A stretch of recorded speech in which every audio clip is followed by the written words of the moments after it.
হিংসা এবং অহংকার এই দুইটা কবিরা গুনাহ। কারোর ভালো চা দেখলে যদি আপনার অন্তরে জ্বালা পোড়া করে, অস্থির লাগে, বুঝতে হবে আপনার মধ্যে হিংসা আছে। কাউকে যদি ছোট মনে হয়, তুচ্ছ মনে হয়, নিজেকে কিছু একটা মনে হয়, বুঝতে হবে আপনার মধ্যে কি আছে?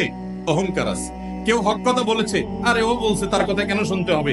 বাতারুল হক, হককে অস্বীকার করলেন, বুঝতে হবে অহংকার আছে। কেউ কথা বলতে গেলে, আরে রাখো তোমার কথা, দমায় রাখলেন, বুঝতে হবে অহংকার আছে।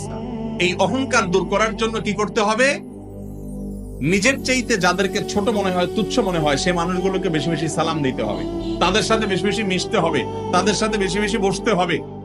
তাতে নিজের অহংকার দূর হবে ইনশাআল্লাহ। আর যার প্রতি হিংসা হয় তার জন্য দোয়া করতে হবে। দোয়া করলে ইনশাআল্লাহ কি হবে? অন্তর থেকে হিংসা দূর হবে। কাউকে আল্লাহ ভালো কিছু দিয়েছেন, আপনার কাছে খারাপ লাগতেছে, সে কেন পাইছে? হিংসা হচ্ছে। দোয়া করেন আল্লাহ তাকে আরো দেন। মনে চায় না দোয়া করতে, তো দোয়া করেন। এক ছাত্র প্রশ্ন করছে, কয় হুজুর অন্যের জন্য দোয়া করলে নাকি দোয়া কবুল হয়। এখন আমার সাথে যারা কম্পিটিশন, আমি যদি দোয়া করি আল্লাহ তারা A+ দেন, তাহলে তো আমি হারে যাবো। আমি তো বলবো আল্লাহ সে ফেল করুক। তাই আমি বলি না, আপনি যদি তার জন্য দোয়া করেন, আল্লাহর ফেরেশতারা আপনার জন্য দোয়া করেন, আপনি আরো ভালো দোয়া পাবেন ইনশাআল্লাহ। আল্লাহ তাকে দিলে, আমাকেও দিলে আল্লাহর কোনো অভাব হবে?